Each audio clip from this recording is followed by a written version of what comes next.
It's Tuesday, November 11th, 2025. The shutdown is almost over. While one Democrat says the quiet part out loud, the Supreme Court takes one case, drops another, and more mystery over the Cybertruck bomber in Las Vegas. That's next on the AM Update.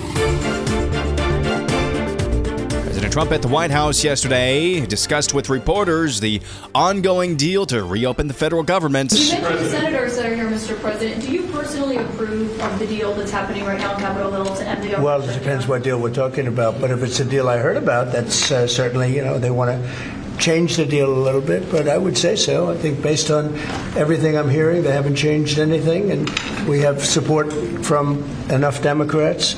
And we're going to be opening up our country. It's too bad it was closed, but we'll be opening up our country very quickly. There's President Trump. One Democrat, that would be Senator Tim Kaine, was asked a pretty simple question about the ongoing deal to reopen the federal government, and he gave away the whole ball game, it sounds like. I didn't fully understand how dug in they were, again, because I was so focused on the Virginia elections. I wasn't in this discussion on the healthcare to see how dug in they were. But even as I was not part of these discussions, I was saying to Thune and others on the floor going back, listen, I need you. Some of you heard me say this in the hall. I need a moratorium on mischief. Others are working on the healthcare thing. I trust them. So there's Senator Tim Kaine from Virginia saying, I had no idea how dug in my own party was on the Obamacare subsidies because I was focused on the Virginia elections. Saying the quiet part out loud there back at the White House.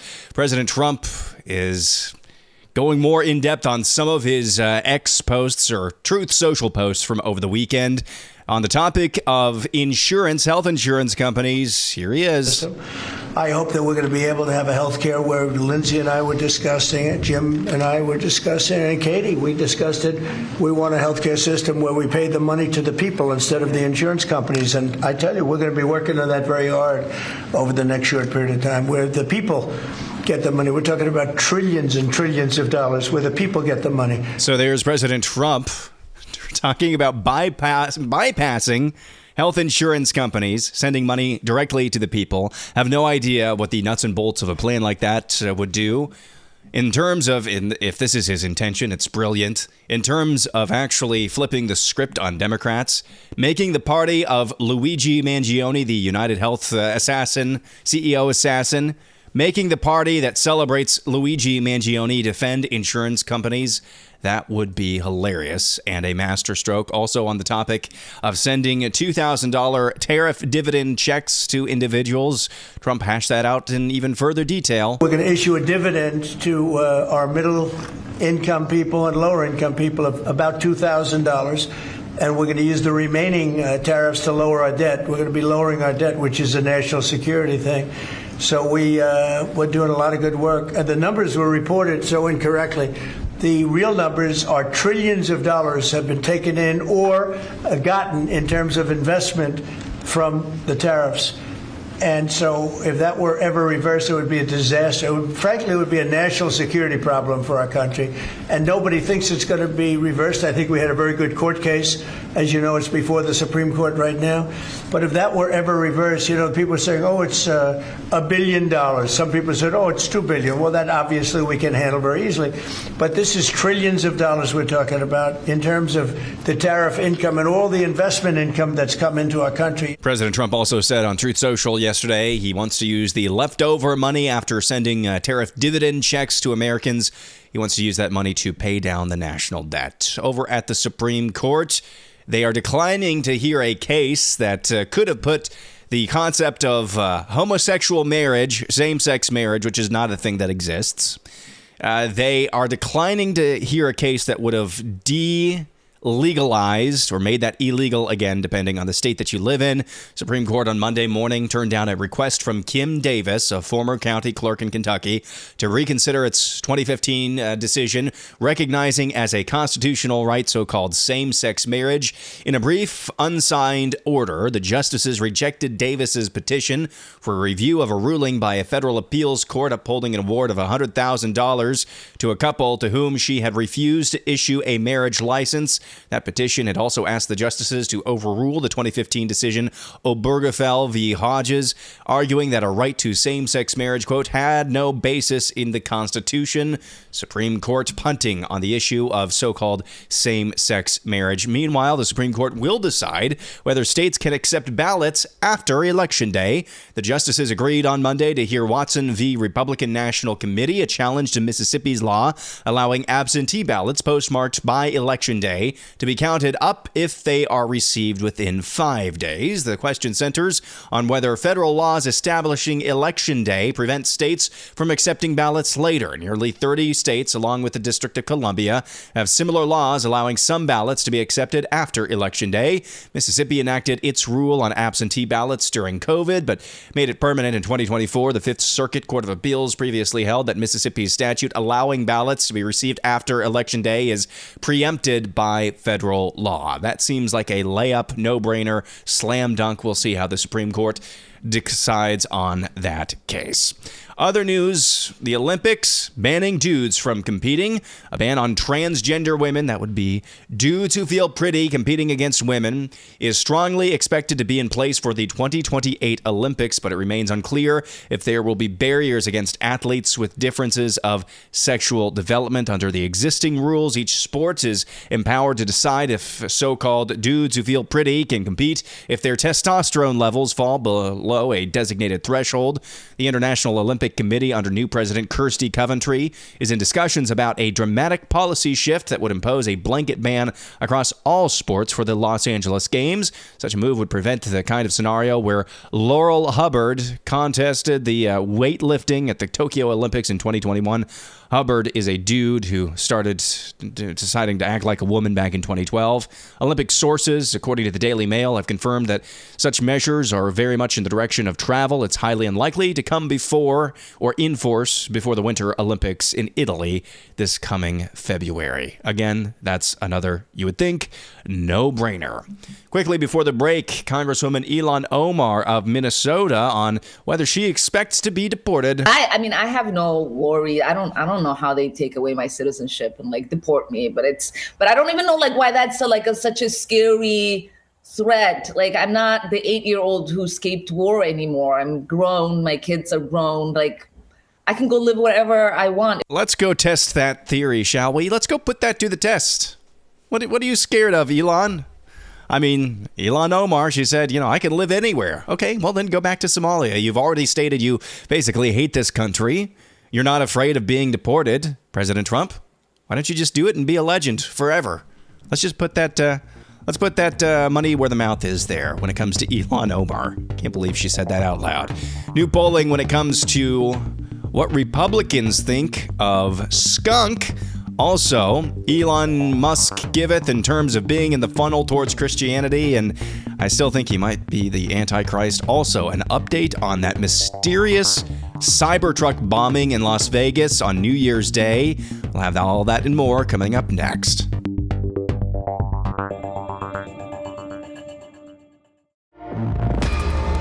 I think we may be able to give people, if somebody's committed crime, a more humane form of containment of future crime, which is if you say like you now get a free Optimus and it's just going to follow you around and stop you from doing crime. But other than that, you get to do anything. It's just going to stop you from committing crime. That's really it. You don't have to put people in like prisons and stuff. It's pretty wild to think of the various of all the possibilities, but I think it's clearly the future. There is Elon Musk talking about his Optimus AI robot. He was probably joking on some level there, talking about how we don't have to put people in prisons anymore with the Optimus robots. We can just have the robots follow them around and prevent them from committing crime. What could go wrong? I mean, he is obviously, I think, in the funnel towards Christianity. I think. Joe Rogan for sure, but I think maybe Elon Musk, as we talked about yesterday. I still think there is a distinct possibility he could be the Antichrist. I mean, he was talking about recently how it's just basically a fait accompli that artificial intelligence is just going to run our world, so we got to make our peace with that and make sure the AI is quote unquote good. I don't know, man. I don't know. Keep that in mind when we talk about what we're going to be talking about coming up in Air Analysis. Had a question on Ask or Tell Me Anything, my thoughts on pot. And 10 years ago, wouldn't have really cared that much. Nowadays, I'm just opposed to psychedelics being mainstreamed and basically mainlined by some segments of the population. Well, it certainly appears that those on the right side of the equation when it comes to right-wingers in the United States, Republicans in the United States, they seem to be having a very similar conclusion. According to Gallup and a poll that tracks this sort of thing, around 55% of Republicans just a few years ago said that they were okay legalizing marijuana. That number in just a few years is down to 40%. Also, amongst Democrats, their support for marijuana, which crested around 85%, 87%, saying they support legalization, that has leveled out and started to decline. I think enough people have gone to states like Colorado, Michigan, elsewhere, where they have legalized recreational pot, marijuana. I think enough people have gone to places like that, smelled around and said, yeah, don't want to live with this back where I come from. Maybe that's a positive thing. Very reactionary, though. All right, let's talk about this. This is a story from the New York Post, just landed last week. The mystery over why an Army Special Forces soldier detonated a Cybertruck outside of the Trump Las Vegas hotel on New Year's Day has only deepened with the final investigative report released by cops on Monday. The 70-page Las Vegas Metropolitan Police post-crime dossier confirmed that Matthew Livelsberger, a 37-year-old active member of the elite Green Berets, left a manifesto on his phone, although the Department of War has deemed it classified and will not release it. Livelsberger, known in the Army as a Rambo-type patriot, loaded up the rented truck with fireworks, gas tanks, and camping fuel before detonating it outside the lobby of the Trump property on the Las Vegas Strip. The attacker, believed to have been a staunch President Trump supporter, simultaneously shot himself as the truck began to burn. The blast injured 6 people inside the hotel.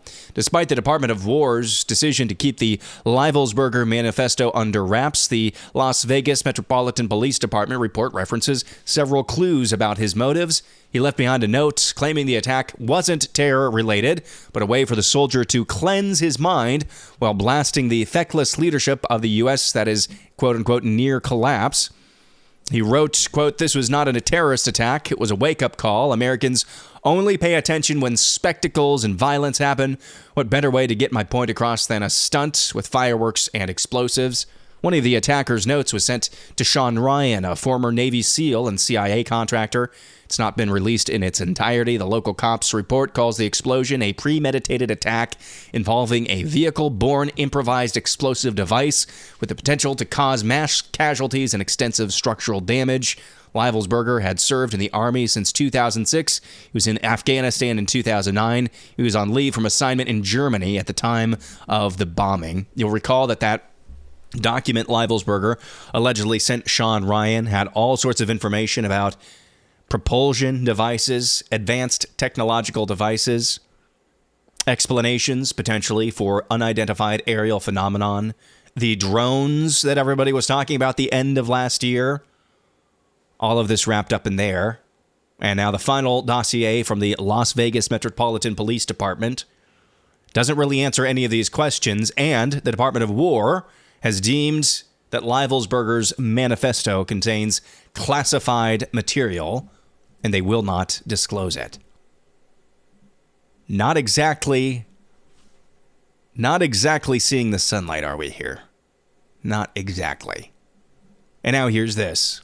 Former CDC Director Dr. Robert Redfield joined Dr. Drew Pinsky to talk about the COVID jabs and mRNA technology.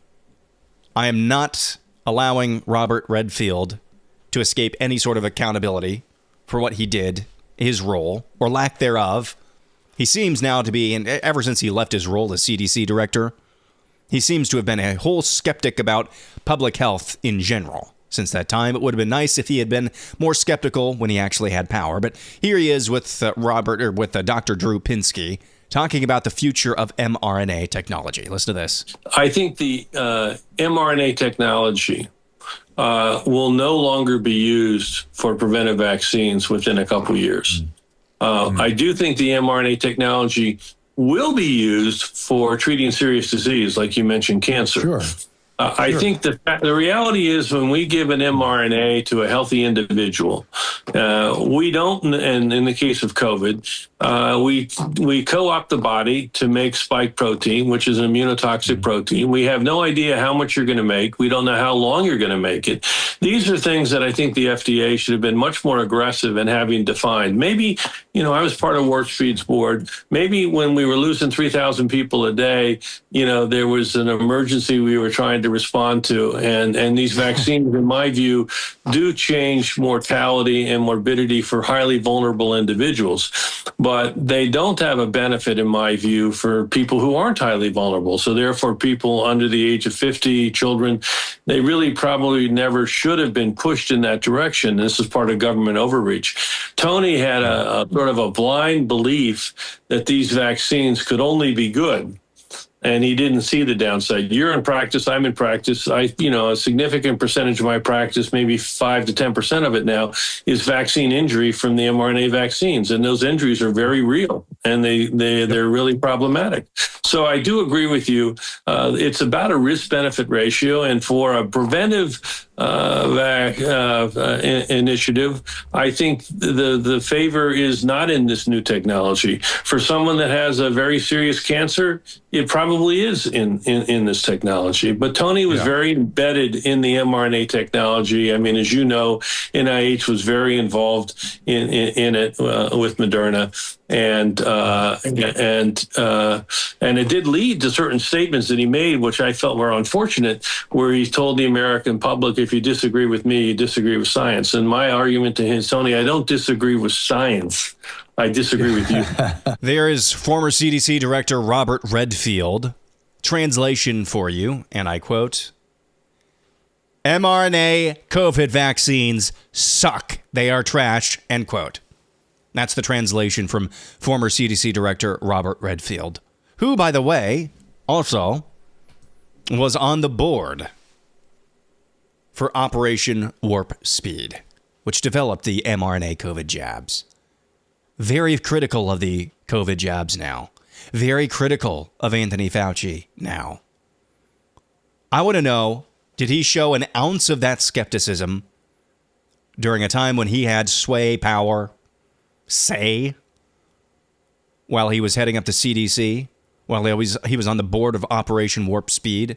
Did he say any of that to Tony Fauci's face? Any of that? And now he is here, absolutely all over the mRNA COVID jabs. How many days have you woken up on X? We've got these weird cases of cancer amongst the youth. Children getting cancers that usually only septuagenarians and octogenarians get. 20, 30-year-olds getting turbo cancers, whatever those are. And it's just a mystery wrapped inside of an enigma. It's ridiculous. We would have been better served had people like Robert Redfield actually expressed an ounce of the skepticism you just heard him proclaim there. And finally, air analysis, slightly acidic, mostly necessary. Harkening back to the clip of Elon Musk talking about how his Optimus AI robots will revolutionize crime fighting. That might make jails and prisons go the way of the dodo bird, because you can just have a robot following people around, making sure they don't commit specific types of crimes. There's no movies like that. I mean, it's preventing crimes before they happen. I mean, that sounds like Minority Report, but whatever. Harkening back to that clip, with that as a pretext, I want to play this for you. This is Florida Surgeon General Joe Ladapo at the Children's Health Defense Moment of Truth conference just this past weekend, talking about when it comes to the health industry, quote unquote, health industry, when it comes to the truth, and when it comes to what's best for the human condition, we've got some challenges on the way. Listen to this, Florida Surgeon General Joe Ladapo. The biggest challenge that humanity is facing is really a fight for and a struggle for freedom, like what we are entitled for. And all of these forces including, frankly, a lot of the reporters I saw reporters from Washington Post and The Atlantic that represent these forces that, and I have nothing against them, but, just to be clear, they represent forces who are working toward the enslavement of humanity. And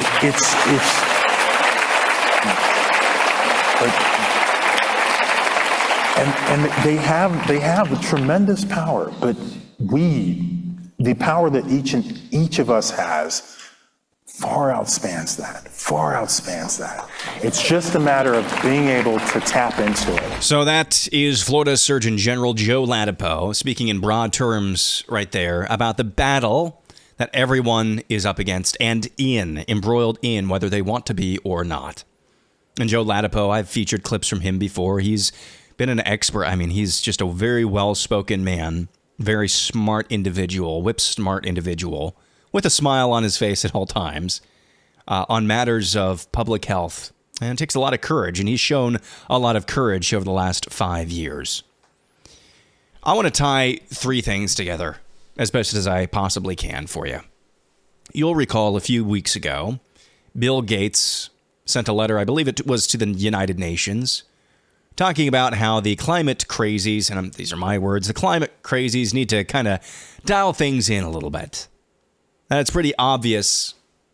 It's pretty obvious that the climate is not going anywhere anytime soon. We need to focus our most ardent attention elsewhere. That was Bill Gates saying that. Bill Gates. Basically saying, cut it out with the climate stuff. Bill Gates said that.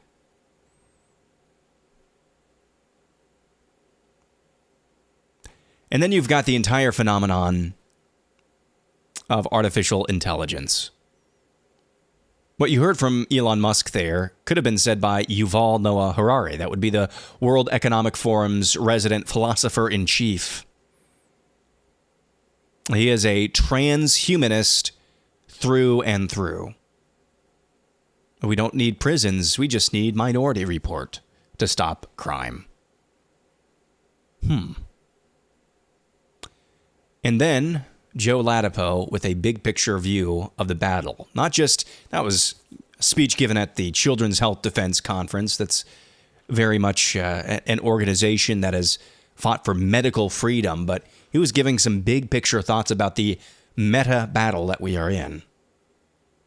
There are forces out there that are seeking to enslave all that they can. So let me try to tie this all together for you.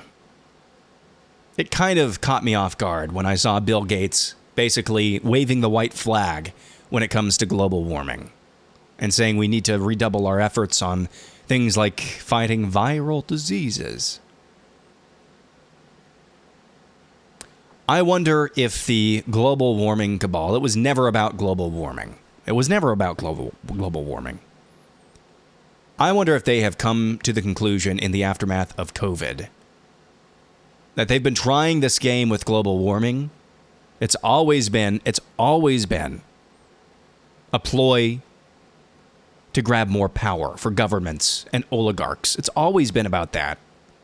It's always been about making sure that humans cannot flourish, that humans are always on a leash. That's always been what the global warming alarmists have been working towards. Oh, sure, their followers might actually believe that the Earth is ending in 5 years, but the people pulling the strings, it was always about power. I wonder, with the advent of transhumanism and everything that artificial intelligence plays into that even Elon Musk, who I think is in the funnel towards Christianity, is caught up in the transhumanist nonsense about what AI can and should do. And then watching for the last 5 years, or maybe in hindsight, people like Bill Gates coming to the conclusion that we don't need a global warming alarm. We don't need to be alarmist about that. We already saw humanity, at least the West's breaking point. It was COVID. Let's do that again. Let's scare people again. We don't need the global warming to do that anymore. I wonder if he's recalibrating away from global warming towards transhumanism and gearing up for the next big scare. Because that's kind of the only thing that would make sense of Bill Gates' about-face recently on the issue of so-called global warming. Anyway, there's a black pill for you on a Tuesday morning. Hope you have a good one. Back at it again tomorrow. I'm Aaron McIntire, and this is the AM Update.